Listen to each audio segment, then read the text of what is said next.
Pardos. Ibris. Esticomiti. ¡Joder! ¿Drama o qué? ¿Drama o qué? ¿Drama o qué? ¿Y yo qué? ¿Y yo qué?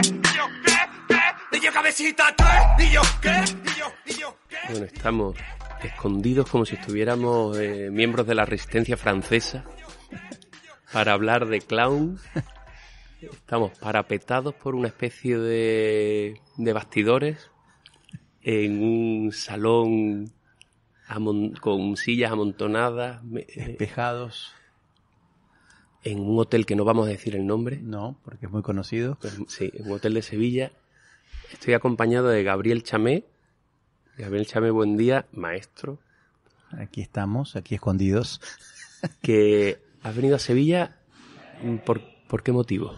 Para lo que hago hace tantos años y que sigo haciendo de manera devota, dar clases, seguir conociendo más alumnos y más alumnos, y nada, un trabajo que me encanta, un trabajo que bueno, que no me frustra a través de los años, al contrario, me divierte y sobre todo me da trabajo, que ya es fundamental. Más de 30 años dando clases. 30 ¿Puede ser? y primer curso 86, o sea 35,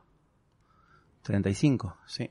Sí, Y sí. presentas dentro de muy poquito tu primer libro, Sí. que he de agradecerte que hayas tenido la amabilidad de prestármelo antes de ser impreso y de presentarse públicamente, El latido del presente. Latido del presente. Sí, un libro que también, que yo, de alguna manera, una tarea pendiente, ¿no? Una tarea de muchos años de esto de qué es lo que es muy importante dar clases, es un libro pedagógico, un libro sobre que si bien puede ser un ensayo, el objetivo es un libro de transmisión pedagógica, de transmisión de la actuación, la dramaturgia y siempre desde lo clownesco hacia lo teatral, ¿no? Pero digamos que es como una materia pendiente que tiene que ver con esto de la responsabilidad de dar clase y no dejarlo de alguna manera, de ninguna manera. Y a veces uno, ¿no? Eso yo me pregunto, no tengo la pretensión, pero uno dice, estos grandes maestros que existieron en el pasado, lo que existe es el libro. Uh-huh. No existe, o sea, Stanislavski sabemos algo del libro, no sabemos si es verdad cómo él actuaba exactamente o cómo él dirigía, o sea, lo que es real es que eso lo pasó a papel. Y bueno, me parecía que era el momento de hacerlo, y sobre todo también de la mano de la pandemia que tanto nos ha a todos ayudado a ser tan buenos escritores todos, o sea, todos en casa escribiendo, digamos. Bueno, es una afición barata, ¿no? Una visión para- Se puede hacer con un papel y boli y adelante, ¿no? Sí. Es verdad que es un libro que está en un lugar más cercano quizás al ensayo que... Sí. Está en relación al pensamiento, al pensamiento teatral, al pensamiento filosófico teatral, ¿no? Y como tal, lógicamente un ensayo, ¿no? Si bien la idea se empezara, quiero decir, el problema está, cuando yo doy clases y trabajo con el alumno o la alumna que tengo delante y le voy transmitiendo ideas mías, pero también cosas que yo veo de ellos. Es muy difícil hacer lo mismo sin nadie delante tuyo. Entonces, cuando estás solo tratando de transmitir pensamientos pedagógicos, lógicamente se convierte en un ensayo, se convierte en algo más poético y se convierte tal vez en una suerte de filosófico, una suerte de filosófico. Pero quiero decir que tiene que ver con eso, el desvío. Indudablemente no es un libro manual de clown, o sea, que no hay ejercicios, que no es, eso no lo es. Después, si llega a ser otra cosa, ustedes lo dirán, no sé. Yo ahí me Porque igual es recomendado para tanto a gente que ya se haya iniciado en el clown, porque hay mucha reflexión sobre la risa, mucha reflexión sobre el origen trágico de la comedia, ¿no? La relación esa entre comedia y tragedia, Sí. que es lo que más me ha interesado. Sí. E incluso también puede ser un libro interesante, no solo para alumnos o para posibles clown, porque hace mucha reflexión sobre el hecho de lo cómico, ¿no? Sí. Sí, te insisto, por un lado puede ser simplemente un libro para cualquier estudiante de teatro que le interese que a través de la materia clown pueda también entender algo de la materia actoral. Eso, como humildemente, es la primera base, ¿no? Como diciendo, de ahí empezamos. Después está claro que para poder hablar de eso tengo que hablar de ciertas leyes, de ciertas ciertos conceptos que tiene que ver que el cómico siempre estuvo relacionado con un aspecto trágico de lo cómico y que mismo si es un cómico paródico y que se burla de algo simplemente del poder o lo que sea, hay un aspecto terrible, hay un aspecto de lucha, ¿no? Yo, en el libro, en el momento, con respecto al momento que hablo de la historia, digamos, cierro la historia de dónde venimos diciendo el cómico de la época. Uh-huh. Hablamos de 1400, 1500, 1600, que es cuando se constituyeron fuertemente. Se la estaban jugando la vida, ¿no? O sea, estos tipos, hacer reír a la gente en esa época era un hecho democrático, era generar democracia, todos pueden reírse. Y eso no existía. O sea, te cortaban la cabeza si te reías de un tipo con poder o de un cura. Entonces, hay algo donde sí, el hecho filosófico, el hecho trágico existe por detrás de esto, ¿no? O sea, que siempre está. Para mí lo cómico tiene una relación con lo trágico muy fuerte, ¿no? Porque nos reímos de cosas terribles, no nos reímos de cosas ligeras, y cuando más nos reímos, cuando más grave es. O sea, sí. Cuando podemos reírnos, hay momentos que no podemos reírnos de cosas graves, pero cuando podemos reírnos, cuando liberamos un cierto dolor de eso grave, la risa es potente, empezás a reírte a lo loco. La liberación de la tensión es muy alta. Siempre se dice, ¿no?, que los protagonistas de la comedia ellos están viviendo una tragedia. Claro. Ellos no están allí para pasarla bien. ¿No? Está el propio protagonista el tartufo que... El tarado que está debajo de la mesa, no lo puede creer. Orgón no lo está pasando bien. No, además es vergonzoso lo que hace para los demás, ¿no? Es patético lo que está haciendo y él insiste que está bien lo que hace hasta que no se da cuenta. Pero quiero decir que sí, que hay una relación... Hay una relación del peso vuelvo con lo mismo, el peso de lo trágico, y no hablo de tragedia, hablo de trágico, porque tragedia y trágico son dos cosas diferentes. Tragedia tiene que ver directamente con el destino humano y el sin salida que tenemos todos, donde, bueno, moriremos o nos pasará lo que nos pasará y que no lo esperábamos, es el destino. Y lo trágico es lo cotidiano, es la vida cotidiana, que nos pesa, que nos duele, que cada día, desde abrir una puerta que te olvidaste la llave adentro, o desde caerse por un no sé dónde, o desde que te abres la puerta y te encuentres con tu novia haciendo cosas con otro o otra, que está muy de moda. Entonces, bueno, todo eso es trágico porque es la vida misma. Sí, lo podemos ver con humor, lo podemos ver con drama. Y el cómico prefiere verlo con humor, por una cuestión de dinámica mental. Hay algo de la dinámica mental que me interesa mucho, ¿no? Manera de verlo, ¿no? Hay algo en John Borhaus, que tiene el libro sobre la comedia, ¿no? En la caja de herramientas de la comedia. Él dice que la base de la comedia es la verdad y el dolor. O sea, en ningún momento habla del gag, nunca habla del remate, nunca habla de... Está hablando de historia, ¿no? Sí, tal cual. La importancia de, ¿no? Tal cual. ¿Te parece que hagamos un poquito de historia de ti? Bueno, dale, a ver. Un poquito de...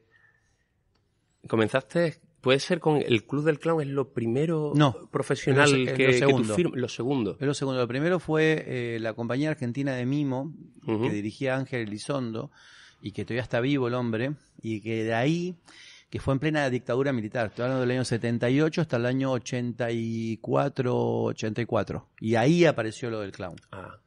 Pero que era prácticamente una palabra nueva. Sí, era como nadie tenía ni idea de lo del clown. Por supuesto, payaso estaba relacionado con los niños y pero esto del clown no se conocía. Pero digamos que la compañía esta de Elizondo, la compañía argentina de mimo, fue muy importante para mí porque primero que fue el lugar de formación, o sea que de ahí yo estaba actuando y estudiando al mismo tiempo, o sea, era estudiante de mimo. Y al mismo tiempo él me tomó y me dijo, ¿quieres ser mi asistente de dirección? Y fui asistente de dirección con 17 años de un tipo que es un monstruo, un tipo que tenía 60, 50 y pico de años.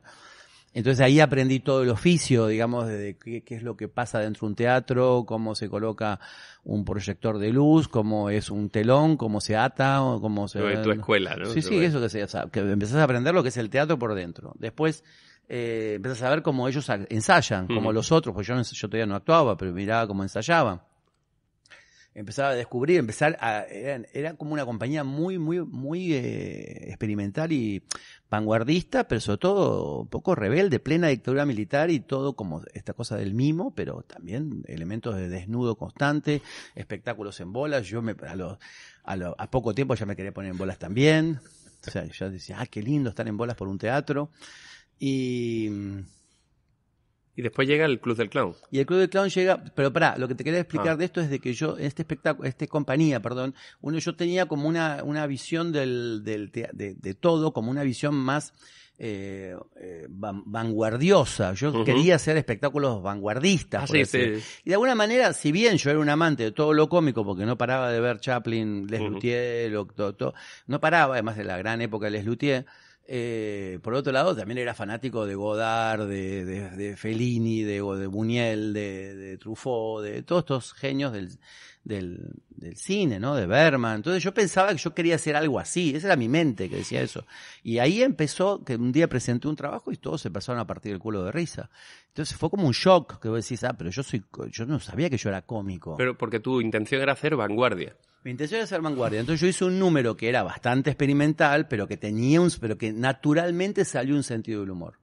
O sea, no lo forcé, no fue un shock, fue como que dije, pero me gustaría. Pero hablamos del sentido del humor. Sí. A partir de ese número que gustó mucho, como nos venían prohibiendo sin parar, era una prohibición una tras de otra cada espectáculo, porque era plena dictadura militar y suerte que seguíamos vivos. Elizondo dice, con este número quiero que hagamos un espectáculo más popular, más cómico. Entonces ahí empezamos a ensayar y yo me pidió que haga un número. Y ahí hice un número con tendencia cómica que yo no sabía si era acá. Y ahí ese número fue un número que a mí me enseñó el oficio del cómico, que se llamaba La Trinchera, que es un niño jugando a la guerra en la cama de sus padres con todos los objetos que uno juega a la guerra, y que eran muchos gags cómicos. Y me quedé eso, eran 7 a 8 minutos de número. ¿Tú solo en escena? Yo solo, era un espectáculo de 1 hora y pico y yo tenía ese número, era el protagonista del espectáculo, pero uno de los números era una de las escenas era la formación del niño. Era un espectáculo que se llamaba Pi igual 3,14 viva la pareja. Así se llamaba.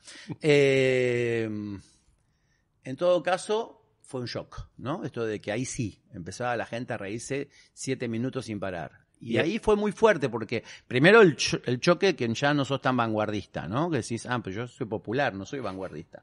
Que ya te queda como una especie de traumatismo, sobre todo que tus compañeros te miran como baja calidad y no te ven como un gran vanguardista, un gran experimental, ¿no? Después, por otro lado, ya empiezan las críticas, empieza como, ahora me critican, antes nadie me decía nada, ahora te critican.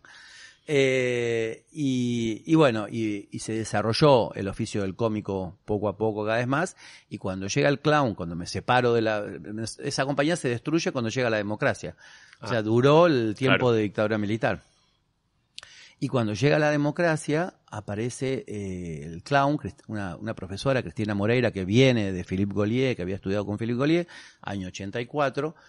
Hago el curso de clown y no solamente me doy cuenta que lo que yo hago es eso, o sea, como que me lo está explicando con palabras lo que yo hago, sino que además me encuentro con todos mis compañeros futuros de 6, 7 años en ese curso. Como que en ese curso se armó el grupo Club del Clown, que fue gente que ahora la nombrás en Argentina y son gente que tiene un peso y eso. Entonces, fue muy importante esas dos formaciones. Una fueron 6 años, otra casi 7. En una con un gran maestro y en otra siendo hermanos, no era ninguno de nosotros director. O sea que y esa formación del teatro independiente a mí me generó. Y por supuesto, hablando un poco de lógica dramatúrgica, era actor, pero todo el tiempo yo construía y generaba mis productos, ¿cómo se dice? Las cosas que inventaba. Sí, los números y porque entonces ahí empezás a dar cuenta que también estás siendo autor. De alguna manera, no sos autor de texto, pero sos autor de acciones, sos autor de palabras que van relacionadas con los textos. Y esa fue la formación. Fueron unos 12 años, 13 años de espectaculares. Que por supuesto me moría de hambre en esa época. Pero me enseñó todo. El oficio lo aprendí ahí. Ajá. Pero tú distingues claramente la formación de clown como el ejercicio, como esa gimnasia, ese entrenamiento constante, a el momento en el que se tiene que sentar escribir Sí, el sí, número. Sí, son cosas diferentes. Ensayar un espectáculo de clown no es hacer un curso de clown. El traje que tenés en un curso de clown no es el traje que deberías tener en un espectáculo. O sea, es muy parecido. Hay algo que se tiene que transformar, que la forma de trabajo es otra. El curso de clown es un entrenamiento actoral y un ensayo de un espectáculo es una construcción de una materia que tenés que poder lograr llevarla a cabo y poner columnas, que tal vez no al ser joven yo no sabía empezar por las columnas, pero empezaba por algún lugar y tarde o temprano llegaba a las columnas, ¿no? O sea, algo aprendí. Pero no, a mí yo agradezco mucho a esta compañía de Mimo Elizondo, porque cuando ya estuve en la compañía esta del Club del Clown, cuando ensayábamos, yo ya tenía una claridad completa de cómo construir, de cómo trabajar para construir. No sabía lo que podía hacer, pero estaba seguro que lo primero que había que hacer era llegar a una hora para ensayar y no fallar al ensayo. Y tener una especie de disciplina y compromiso de teatro. Quiere decir de que si vos venís, yo vengo y ninguno puede faltar a tal hora, y que tenemos que trabajar todos los días, de lunes a viernes, 2-3 meses hasta llegar a hacer un espectáculo. Cuando estaba yo fui alumno de Gabriel, como hemos sido muchísimos, y recuerdo muchas veces una alumna que faltó a un ensayo, iba a contar su excusa y le dijiste, me da igual. Tu prioridad ha sido otra, el ensayo. Me da igual, es más Ya importante esa prioridad para tu vida, no pasa nada. Ya está, no hace falta. No es que es más importante, no es Claro, que es más importante, claro. porque para nosotros es muy importante estar Claro. aquí. Si para ti es muy importante otra cosa y Pues ya consideras está, que no es hace así, falta pues ya que está, vengas. no discutamos Ya está. y por supuesto traté de no echarla, traté de llegar Sí. a buen puerto con ella y llegar a todo. Pero bueno, los viejos maestros te enseñaban que no, que se acababa ahí, que se terminaba. Ya está. Si vos llegabas a faltar te echaban directamente. Pero eso y ahora cada vez es más difícil este concepto. Sin embargo, cada vez, lo digo porque sé que para la gran mayoría de los jóvenes artistas, la gran preocupación siempre es la construcción de un espectáculo y sobre todo la realización de un número, ¿no? ¿Cómo dice? Pero no sé cómo le digo, la realización de un grupo. Entonces la gente tiene mucha dificultad. Yo digo, si vos sos joven, vos tenés que trabajar en grupo, vos no podés trabajar solo joven. Es muy duro estar solo joven. Además, lo divertido es que estés con otro, después te vas a tomar una copa, te quejás de lo que salió mal, pero quiero decir de que estás en equipo. Y bueno, y cada vez es más difícil porque cada vez hay más egocentrismos de faltas de compromiso. Y que todo el tiempo hay algo más importante que el ensayo. Sí, hay algo que gira todo más en torno al individuo más que el grupo. Y ahora ¿no? con un WhatsApp ya está, listo, Claro. ya no llego. Pero quiero decir que es una pena y al mismo tiempo parece que lo que digo es alocado y sin embargo el gran sufrimiento de todos los jóvenes es que no logran constituir equipo, tener continuidad, estar un par de años ¿viste? Los años pasan, no te das cuenta y generaste algo. ¿No? Y bueno, yo insisto que esa regla es verdad que el teatro es muy arcaico, el teatro es una cosa de otra época. Entonces, es la forma de trabajar es como de esa otra época, no es Sí, es de antes del WhatsApp, claramente, de antes de todo. WhatsApp, de internet antes y todo. de la electricidad. Claro, antes de electricidad, por lo tanto. ¿Cuándo das el salto a Europa? En el 90, que venimos con el Club del Clown de gira y todos se van, yo me quedo de vacaciones, empiezan como las propuestas de que me quede dando clases o que si puedo hacer algo y poco a poco el grupo, como todos los grupos, en algún momento entra en crisis y yo me voy dando cuenta que tal vez no tiene sentido volver a Argentina y me quedé ahí, me quedé y empecé a compartir mi vida mucho como sigo haciéndolo entre Francia y España. Y mis caminos entre Madrid y París fueron interminables y poco a poco hasta que 2 años después llegó Sevilla, que fue para mí fundamental en un punto de establecerme mucho más en relación primero a las clases y segundo a la dirección, porque fue un lugar donde yo establecí mucho mi trabajo como director a partir del año 92, digamos. Profesor del Instituto del Teatro y director de primeros espectáculos, en realidad, ¿no? Sí. Primeros no. O primeros intentos. Venía quizás, haciéndolo, pero como todo. O sea, yo como profesor había empezado como te dije, en el año 86, 87, final del 86, o sea que en el 92 cuando te di clase ya tenía unos 6, 7 años de profe, que es lo mínimo que hay que tener para poder, y después no es que yo aprendí y di clases, que como te dije, empecé en el 78 y recién en el 86 di mi primera clase de teatro. O sea que hay algo de que la madurez viene generando. Por ejemplo, el lado director es lo primero que yo quería hacer. Y es lo último que hago. Claro. Y que es a partir de los 90 y yo había empezado en el 78. Entonces quiere decir que el director siempre estuvo, porque cuando yo estaba en la compañía Elizondo era asistente de dirección. Entonces estaba ahí viendo todo. Y cuando estaba con el Club del Clown, el grupo de payasos, yo dirigía adentro, estaba todo el tiempo diciendo no, o directamente ponte aquí, y después yo estaba en desacuerdo que ninguno de nosotros debía ponerse como director, que lo lindo era el grupo y que no importaba el título, no importaba era el Club del Clown. Pero igual es el primer momento el que firmas. Pero ahí firmo, y lo primero que hago es más en el 89-90 y cuando llego a París, y aunque parezca mentira, hice una temporada del infierno de Rimbaud, un solo en el Pompidou, o sea que fue muy impresionante. Y después hice un espectáculo que funcionó muy bien en Brasil, con alumnas de Gaulier, que éramos compañeros de Gaulier, de Philippe Gaulier, el maestro de clown. Hice las fillas de Rey Lear. Hicimos un espectáculo muy clownesco sobre las hijas del Rey Lear. Ya entra Shakespeare. Ya entraba Shakespeare antes con el Club del Clown, hice un Macbeth, me tocó un huevo y tocamos madera. Esta también. Un Macbeth desde el punto de vista del clown. Siempre muy clownesco, muy como desde el payaso, utilizando la estructura o utilizando la idea, pero siempre yéndose claramente a un juego clownesco con payasos, con imagen de payaso.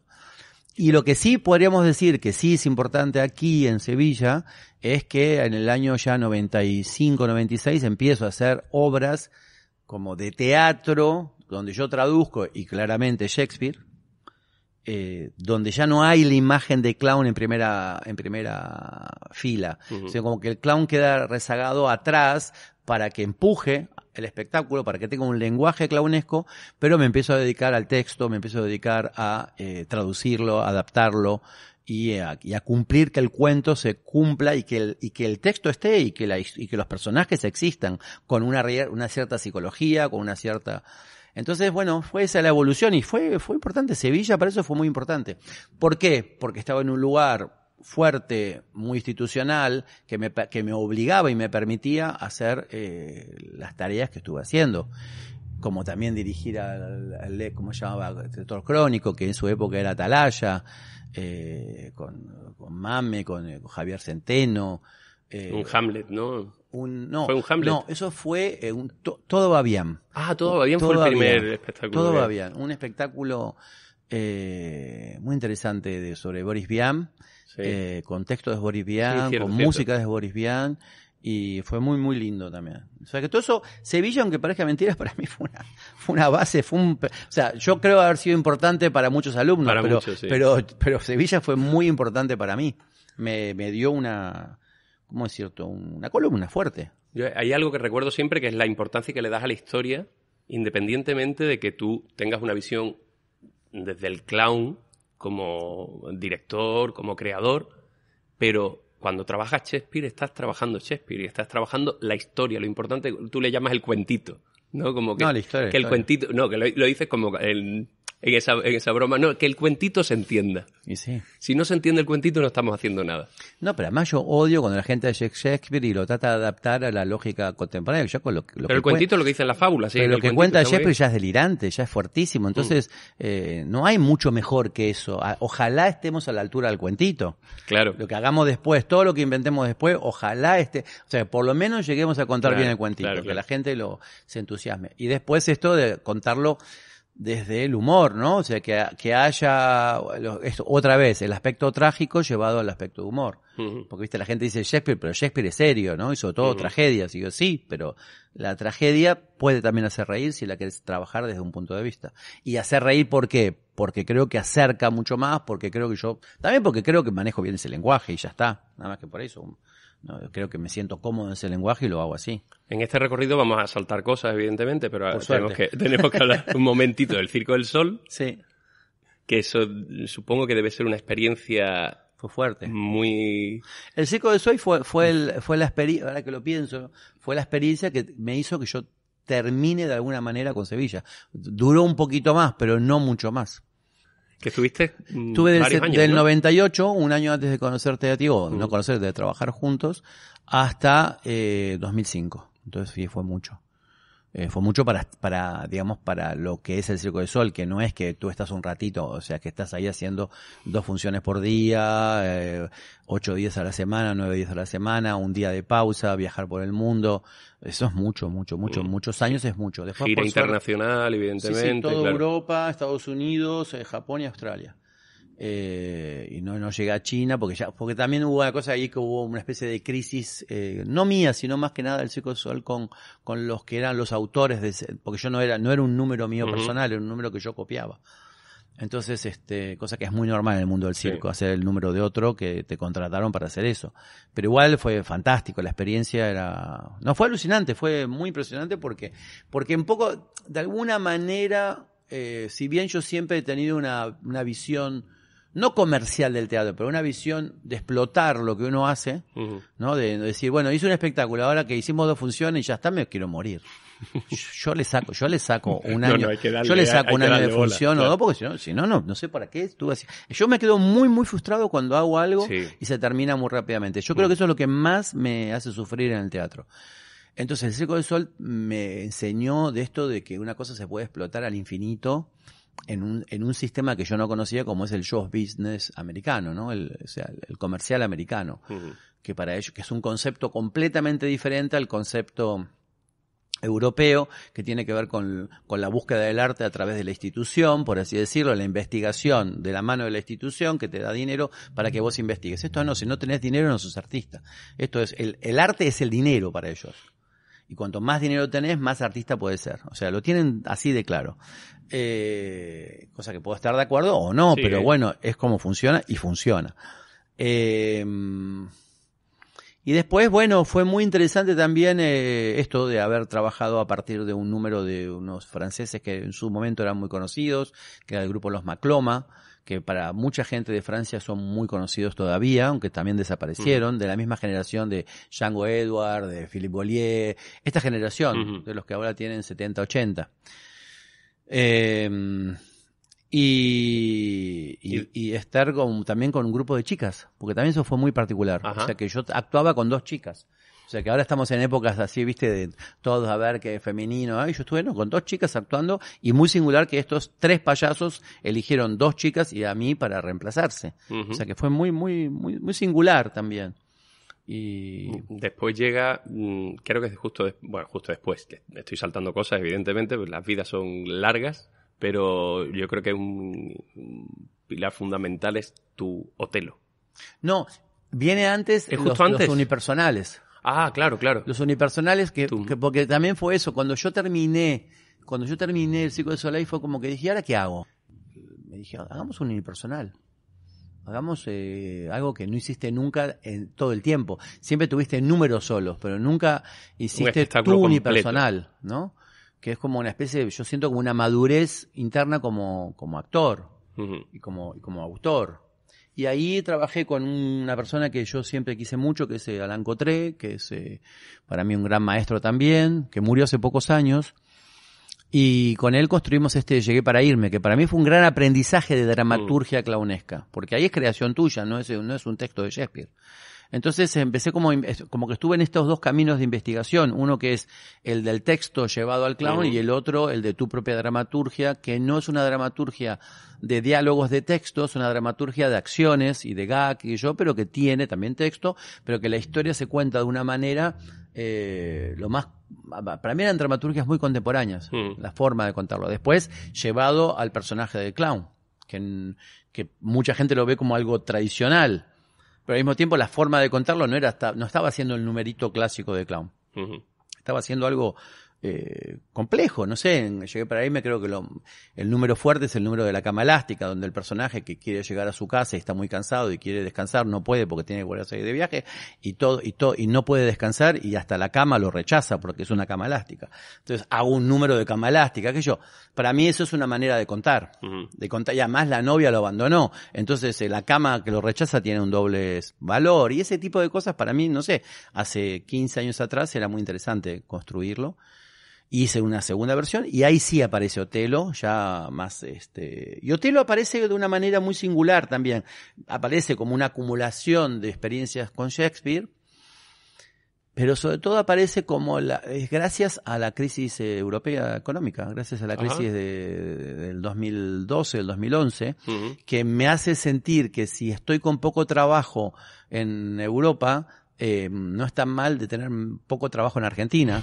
Y volver a crear un espectáculo de teatro independiente como en mis viejas épocas, con las compañías que te nombré, de la forma que me gusta trabajar a mí, y así fue. Constituí un grupo y traduje la obra y la adapté, sabiendo que estaba traduciendo y adaptando pensando en esos actores, que todos tienen formación de clown. Y todos ¿Montaje para cuántos actores? 4. 4 actores. 4 actores.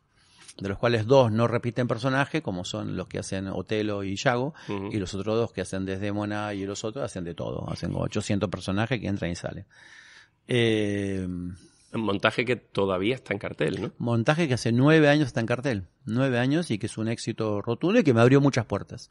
Me hizo un gran reconocimiento a mi trabajo como director, como creador, abrió muchas puertas. Eso, y viajó por toda Latinoamérica. Hizo la América Latina entera, hizo 4 giras españolas,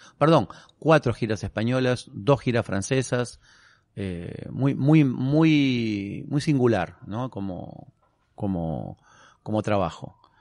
Y tenemos visitas. Y ya está. Ya casi estamos en el día de hoy, Y sí, porque Otelo, sí, pero también hay algo que ha pasado en los últimos tiempos, que es lo que te había comentado hace un rato cuando nos vimos antes, que es el hecho de que también una especie de abertura, gracias a Otelo también hay una abertura del teatro comercial.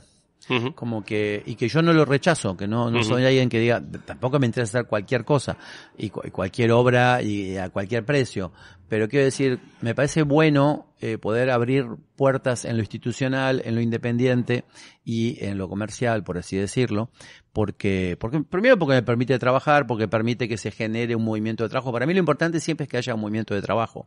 Mientras yo siempre les digo a los chicos, a los chicos de Otelo, nos están proponiendo que hagamos, no sé, pero esa función ahí, digo, mira, si decís que no, seguro que algo vas a perder de trabajo en el futuro. Mientras, tratá siempre de decir que sí a todo, y después veremos si dijimos bien o mal. Primero, ¿no? Primero decir que sí, porque se corta, el trabajo se corta, hay que lograr que no se corte. O sea, esto que hiciste hoy no se sabe después que va a haber como consecuencia.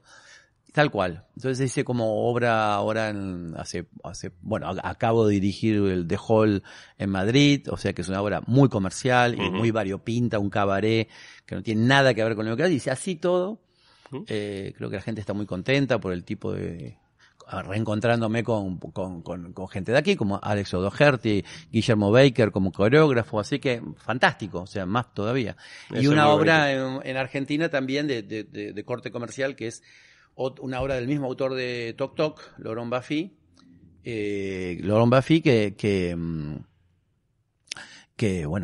también, que ojalá vaya bien, porque si es un tipo Toc Toc, podés ganar mucho dinero. Así que nada. Pero bueno, eso, que sigue sigue. Me contaste antes que los directores en Argentina sí tenéis un porcentaje de taquilla, ¿no? Si podéis funcionar con un porcentaje como autores, digamos. Digamos que Argentina tiene cosas particulares dentro del teatro, y son para mí 2 muy importantes. En el comercial, tal vez no te piden que arriesgues, o sea, no te van a pagar un caché que corresponda. Ahora, si te va bien, te dan puntaje de producción, y bueno, si va bien y llenas una sala de 1.000 personas a 8 veces por semana y tenés 2-3 puntos a un precio de 30-40 euros la entrada, puedes hacer cálculos y te va a ir muy bien. Y después, lo otro maravilloso de Argentina es que las obras continúan, si funcionan, continúan. No se corta, no hay la lógica. Si está haciendo dinero, sigue abierto, claro. O si, sí, se está haciendo dinero es la buena respuesta, porque en el teatro independiente, que hace poco dinero, también está haciendo dinero. O sea, de alguna manera está funcionando. Entonces cualquier sala no puede arriesgarse a cortar un éxito. Y después, ¿qué pasa? Un éxito no es solamente un éxito comercial. También hay algo de construcción de un público. Quiero decir, el público que ama un espectáculo y el boca en boca se genera, es una energía muy potente. Sí. Cuando el boca en boca se corta, es como volver a empezar cada vez, es algo abortivo constantemente. Y no hay nada como que vos sentís que el espectáculo va bien porque el público lo está generando. Claro. Después en el comercial, lógicamente, la fuerza publicitaria, toda la prensa y toda la publicidad tiene mucho que ver, además del boca en boca. Pero en el independiente no. Y yo creo que la gran dificultad en Europa del independiente es que no tiene continuidad. Entonces muere muy rápido. No resiste. Entonces Argentina tiene esas ventajas, a pesar de que tiene otras desventajas, que es muy complejo a nivel económico, que la gente lo sufre mucho, la dificultad económica, y que apenas pueden vivir del teatro, la gran mayoría. A pesar de que hay público y actores a patadas. Y soy referente mundial en tanto de maestros como intérpretes. La cantidad de maestros que han venido por aquí a trabajar porque les es muy difícil allá, y ni hablar de intérpretes. Pero sí. El latido del presente, ¿cuándo se puede comprar? ¿Cuándo se puede...? El latido del presente sale en estos días, se presenta en el Circo Price el 4 de noviembre de este año 2021.